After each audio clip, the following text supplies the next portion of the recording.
अभी 4 दिन भी नहीं हुए तभी कमांडर जुलानी की कुर्सी हिलने लगी है। कमांडर जुलानी ने असद से तो सत्ता छीन ली, लेकिन जुलानी अब एक नई जंग में पड़ गया है। जुलानी के लिए लड़ाई जानलेवा साबित हो सकती है, क्योंकि सीरिया में बशर अल असद की सत्ता जाने के बाद कई कमांडर पैदा हो गए हैं जो जुलानी से बेहद ही ज्यादा खूंखार हैं। एक्सपर्ट्स के मुताबिक सीरिया में इलाके के लिए होने वाली यह लड़ाई कुछ ही दिनों में गृह युद्ध में तब्दील होगी और इसमें अमेरिका से लेकर रूस और तुर्की सब जीतेंगे। अमेरिका पर्दे के पीछे होगा, तुर्की पर्दे के पीछे होगा, रूस पर्दे के पीछे होगा, ईरान पर्दे के पीछे होगा। लड़ेंगे सभी देश। सीरिया में खड़े किए हुए विद्रोही और गृह युद्ध बेहद ही खतरनाक होगा, बेहिसाब खून गिरेगा। बिल्कुल सही सुन रहे हैं।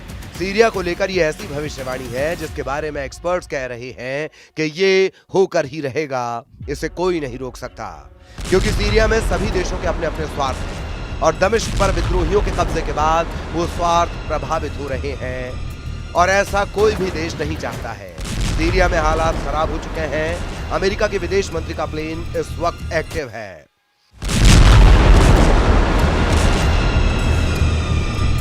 एंटनी ब्लिंकन कभी इस देश कभी उस देश का दौरा कर रहे हैं, हालात संभालने की बात कह रहे हैं, लेकिन सबसे बड़ा सवाल कि क्या इसका असर होगा।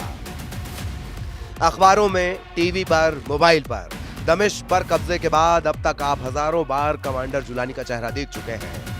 कमांडर जुलानी को दुनिया का बच्चा बच्चा पहचान चुका है, लेकिन सीरिया में अब भी सैकड़ों नहीं हजारों जुलानी जैसे कमांडर हैं जो मौके की तलाश में हैं। कुछ ने तो सीधी ललकार भी भर दी है। सीरिया में सक्रिय गुटों में खूनी संघर्ष बढ़ते जा रहा है, जिससे सीरिया में नया गृह युद्ध छिड़ने का अंदेशा पैदा हो गया है।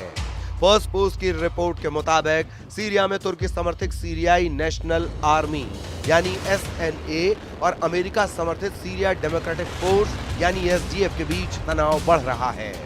SDF कुर्द, अरब और सीरियन मिलिशिया का गठबंधन है।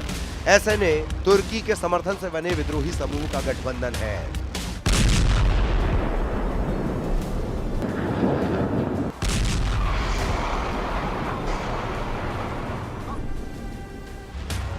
तुर्की और अमेरिका समर्थित गुटों के अलावा भी कई गुट सीरिया में संघर्ष कर रहे हैं, जिससे स्थिति बेहद बिगड़ चुकी है। अमेरिका के विदेश मंत्री एंटनी ब्लिंकन कई देशों का दौरा कर रहे हैं। अपने दौरे से पहले पड़ाव पर ब्लिंकन तुर्की पहुंचे। यहां उन्होंने पहले तुर्की के विदेश मंत्री से मुलाकात की, फिर राष्ट्रपति एर्दोआन से मिले। ब्लिंकन ने कहा कि अमेरिका इलाके में शांति के लिए हर कोशिश करेगा।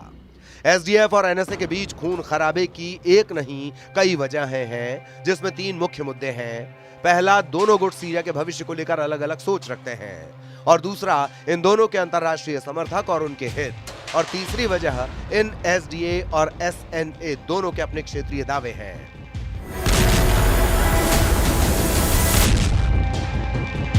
हल्के हरे रंग में सीरिया के नक्शे पर दिख रहे इस सबसे बड़े हिस्से पर HTS कमांडर जुलानी का कब्जा है।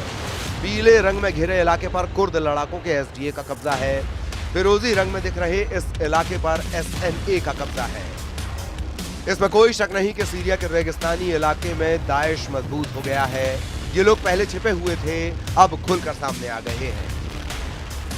जो लोग दाइश से मुकाबला कर रहे थे वो अब नहीं रहे, वो रेगिस्तान में मौजूद हैं और अब हमारे इलाकों में दाखिल हो रहे हैं।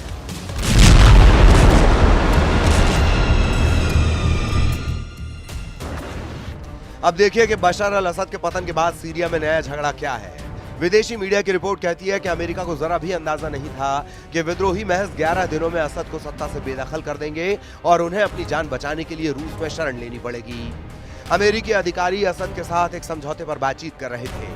असद के सामने अमेरिका ने जो डील रखी थी उसके मुताबिक सीरिया को हिजबुल्लाह और ईरान के साथ संबंधों को तोड़ना था और बदले में अमेरिका सीरिया के विद्रोह को रौंद देता, जिससे असद की सत्ता सीरिया पर बनी रहती। लेकिन ऐसा हो पाता इससे पहले ही जुलानी ने दमिश्क फतह कर लिया।